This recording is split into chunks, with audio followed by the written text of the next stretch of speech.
square up with the Gooner Shrimp hybrid. She manages to properly execute her quick time event with a down slam on the water, which essentially made the Gooner Shrimp alien be exposed to air, which led to its muscle tissues being cooked within its arms due to the excessive force that it used outside of water this time. We start out seeing Okarun, Momo, Ira, Turbo Granny, and Granny Psycho all eating ramen together, but this piece is rather short-lived. Momo attempts to convince Ira that none of them are demons or evil spirits, and then even apologizes for dropping the washbin on her head after their first interaction when she saw her with Okarun. She asks Ira to apologize for what she said to Okarun, but instead of doing so, Ira says that while she may believe that she is human, the rest of the household absolutely isn't. The reason for her belief in Okarun being one is the fact that he can turn Super Saiyan emo using Turbo Granny's powers, and Granny Psycho because she looked, quote, too young and beautiful, which I honestly couldn't argue because when I found out that she was Momo's grandmother and not older sister or even mom, boy, I was beside myself.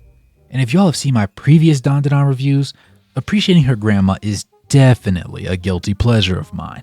If you're new to the channel, it's your boy Cole-sama, aka Sensei Cole. Go ahead and like the video, subscribe to the channel, and join the Discord or join the Patreon to help support the content below. And without any further ado, let's go ahead and get into this one, because as y'all know, we've got some balls to catch. But anyways, the mild glazing she gives to Granny Psycho obviously goes to her head. So much so that she trolled and agreed with Ira that her own granddaughter was a demon spawn.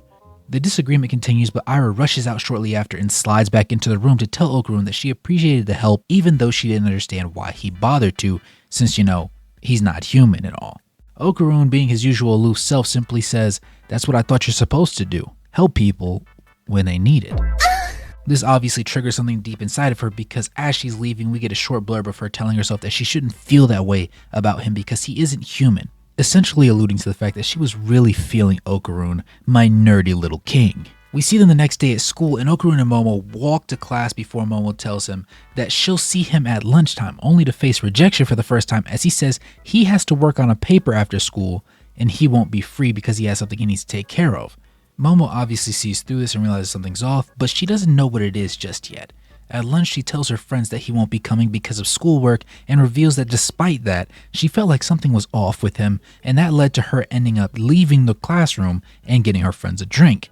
This proved to be problematic because my boy Okarun ended up getting caught in a bit of a precarious situation. She sees Ira underneath Okarun with about 6 inches in between their faces through a walkway in between the school buildings. I saw this and was immediately as shocked as her, because there's no way Okarun met Shorty, flashed some emo drip, saved the baddie's life, and got laid by her in the same 48 hours. Lord have mercy, I'm about to... While at school, no less. There's no way he's that saucy with it. This was one of those moments where your friend that gets no love and always has to settle on the two-man finally bags his first baddie to himself. Like, I'm proud of him, but with these extreme circumstances, there's just no way. Unless, is this method? Do I need to cop some emo drip myself? We get to see the other side of the situation, and I am so glad it wasn't what I thought it was. We see Ira run into Okarun while he was working out behind the school building under the suggestion of Granny Psycho, who gave him the Saitama One Punch Man method of squats, push-ups, sit-ups, and crunches to make his body become better equipped to manage the powers of Turbo Granny within him. Ira says, even though you're a demon, and leans in real close like she wants to kiss him. And obviously this surprised Okarun more than even me, so he quickly shoved her away and asked what exactly she was doing. She hits him with a, "This is what you're supposed to do when a girl likes a guy." He naturally asked where the heck she heard that one from because it made no sense, and the response was absolutely so wild. It gave me a new perspective on her. Guys, she found it in some material in her father's study. At this point, I had to respect Okarun for standing on big business because I definitely don't think I would have been able to, in his shoes at the very least. She was the school heartthrob, not the school bop, the school heartthrob. And she realized in about 6 hours that she really liked me, my nerdy tail self, and knew I was good enough of a guy for her to give her first kiss and body to. That is an insane honor. But to mention the fact that he also definitely finds her attractive at the least is also important. But unlike me, he tells her that she should not have been reading those books, and they get into a tussling match because she was locked onto her prey, just like you and I. Yes, you and I are gonna be locked in on all the women in sundresses this summer. Did I mention you and I? He resists because he doesn't really think she knows what she's doing, and he doesn't want her to regret her actions, but she ends up catching the back of his knee, which led to them falling on the ground and being in the position that Momo found them in. We get a continuing segment after Momo drops the drinks because Okarun hears it and turns to see her seeing him on top of Ira, and he immediately tries to clear the air. But we know Momo, and she's going for none of that. She ends up stomping back to the room and spends the rest of the day extremely irritated in front of her friends. We then see Ken literally working out in class, going full gym bro with the ankle weights, grip strengthener, and dumbbell equipped, while behind a textbook that was standing upright in front of his desk to protect him from the teacher's gaze. Bro heard method and immediately locked in. So locked in, they're gonna have to say free him. He says there's no reason for him to be as weak as he is, and he needs to get stronger for the sake of Momo, which I admit is a noble cause. But just as he exclaims why he's going to go so hard, the world around him grows silent and he finds himself wading in ankle-high waters. Judging from their last instance with the Flatwoods monster and Turbo Granny, he assumes that Momo must be in a similar predicament, but when he goes into the hallway, he realizes so is Ira. Momo is at the other wing of the school and tested windows to try and get outside, but entered a hallway when that didn't work. The domain expansion only got worse from here as she saw the Loch Ness monster, aka Nessie, sliding around the corner through the water. It can sense movement through the water like it's Toph with her extra sensory because she was blind, as an earthbender at that. And that almost got Momo cooked because after a few seconds of surveillance, it released a hyper beam all through the hallway, annihilating the upper part of the wall that she was literally crouching behind to hide. The monster waited for a moment before moving on to the next hall though, which gave her time to breathe. Okarun tried to catch Ira up to speed by telling her that he's been in a similar position before and that they have to defeat the aliens to return to their world. A boxing demon pulls up with gloves, doing its best Muhammad Ali impression, ready to run the fade. But Okarun goes Super Saiyan Emo to grab Ira up and move her to a safe distance away. The boxing monster sidesteps forward just as Okarun prepares to confront him, and he ends up with blurred vision and gets forced directly into the floor and out of his superpowered form. We then see the new iteration of the three Gooners from the first episode. When Ira foolishly tries to save Okarun using her lighter crucifix, she gets sent flying down the hall with a flick of one alien's hand. The aliens reveal that they've come specifically for Okarun and want to kidnap him in order to understand where his powers come from because they are beyond even their advanced technology, which he showcased by traveling through the cell phone to save Momo during their very first encounter. They raise him into the air, and just before they can strip him completely naked to complete the alien freak-off ritual, what the fuck?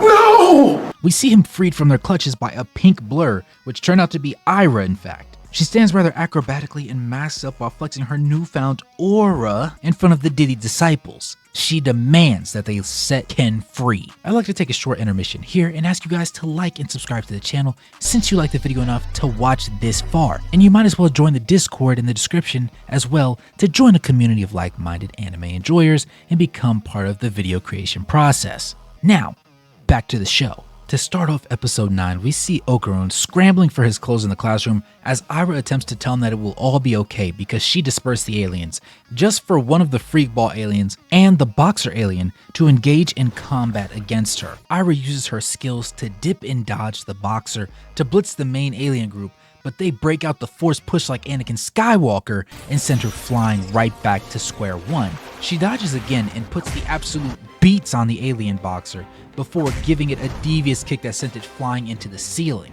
When she attempts to go after the main alien group, they use the force again and throw her into the wall while holding her in place long enough for the boxer alien to get down and boom her in the stomach to send her into the classroom with Ken. He emerges from the rubble of desks while still having no clothes on just so he can save her from the aliens, and this was short-lived as well because they put him face down ass up on the ground right beside her using the powers of their quote awesome zones. The boxer alien starts booming Okarun in the back of the head in an attempt to give him the most legendary case of CTE. Okarun manages to catch a hit and flexes even more aura and power to try and throw him out of the zone. We then see the camera pan to Momo telling Okarun that none of this would have happened if he wasn't being a cheater. She realizes that the acrobatic Silky's powers are now within Ira and then uses her barrier ability to protect both of them instead of just Okarun. The aliens summon a mantis shrimp alien to replace their boxer alien that got KO'd, and he was ready to get on that timing. Bro was giving Ken and Ira the work. Bro said, "Y'all can hold the combo, just make sure my fries are in the bag." Momo stepped in to give them a breather, but when Ira tried to attack the mantis shrimp, it hit her with a hidden move like a Glock in a Hawaiian's waistband and sent her to the upper room immediately. Okarun gets on timing to save Ira as it tries to strike her falling body and had the alien whiffing dust while he was butt naked aura farming with a baddie in his arms. He reveals that the alien's moves are slow enough for him to see, and then he locks in with Ira for a choreographed dance that was probably something that had Momo sick to her stomach. They were tag teaming those guys. They end up dropping off the mantis shrimp, and then there was a new domain expansion as the water turns green and almost inverts the world like Shinji from Bleach. And even in the midst of fearful battle, Ira refuses to squander her opportunities, and we see this when Momo has to pry their heads apart because of how much she was gushing over her man that isn't her man, but is her man. We see the Loch Ness Monster alien from before revealed to be Nessie, and when it heard that it came all the way out here just to get a 60% pay cut according to the 3 Gooner aliens, it had enough of the BS. It split one of them in half and then got everybody in a panic. Momo swims off and Okarun is in hot pursuit while Iris still plays the slow pretty girl and gets beamed into the ceiling from below. We realize that it's a shrimp monster from before, but he can't breathe underwater, so he has to swim above water to breathe before going back under in order to make his powerful attacks. Okarun tries to take a chance to slide on him in the moment of weakness, but that didn't work because Turbo Granny can't swim, which means that when he uses her powers, he sinks. Whole time, Momo is still hot from the scene that she saw earlier between Okarun and Ira behind the school building together. Then finally, Ken locks in and gets the opportunity to explain that he doesn't care about other people's viewpoints or perspectives because he only wants Momo, and so he wanted to make sure to clear up any misunderstandings. And you know what? She actually listened. We got to see a proper conflict and conflict resolution between people that care about each other on a realistic timeline for once. I think Dandadan does a good job of getting to the point instead of letting things brew over an entire arc and finally having a different character clear things up with a third-party intervention. Once they have their cutesy lovey-dovey moment, Momo creates a method that lets her propel them using her spirit hands to squeeze Okarun's body like a bar of soap, and they use that to save Ira. They save Ira, and then Momo has to use her powers to eject the water from the girl's lungs. When she comes to, they tell her that she has to strip because clothes would limit the movement in the water, which makes sense. And then they all collectively strip down. Ira was freshly resurrected and wanted to run point guard on their assault, which made no sense considering how she literally died and needed a spirit transfusion the last time she saw everything, but whatever. Underwater, they attempt to fight the aliens while riding on Okarun's back, only to just barely avoid getting a hyper beam attack put right on their domes. Ira gets the drop and tries a falling kick just to end up getting boomed in the stomach and then hit with an extra large combo with no bev to wash down the whooping. She gets sent flying back through the water, and Momo and Ken save her just in time to avoid the mantis shrimp and Gooner alien hybrid. Okarun makes an important thought clear, saying that they can't win in the water, and they realize what has to be done in order to ensure victory. They get sent flying again, and then Momo has to square up with the Gooner shrimp hybrid. She manages to properly execute her quick time event with a down slam on the water, which essentially made the Gooner shrimp alien be exposed to air, which led to its muscle tissues being cooked within its arms due to the excessive force that it used outside of water this time and helped contain its destructive power usually. The remainder of the hybrid that could swim then got on Momo's ass immediately, and she used a force field to temporarily save her. I don't know what Okarun and Ira were doing this whole time, but they picked the perfect time to lock in for the parlay. We see Ira stop the point blank hyper beam using her hair to strangle the alien, and Ken then had a direct surface to run on and do the alien in the same way that he did the acrobatic Silky the first time. And sure enough, ball game. We see the domain expansion close, and we all know our high school heroes are safely back on the floor of their high school halls. The only problem was, well, they were basically naked and on top of each other in the hallway, and every student that had ever attended the school was in that same hallway. And honestly, this is a wicked position to be in from everybody else's point of view. It's lunch break or something, and the nerd that everybody bullies and the girl that has rumors spread around about her are butt naked in a random wet spot on the floor. Like this is a scene from a rom-com anime that's 12 episodes long with no season 2 during the beach segment. Momo and Okarun do the dash, and we see Ira spawn out of nowhere running with them in embarrassment. And that concluded the episode. Your theme is peace.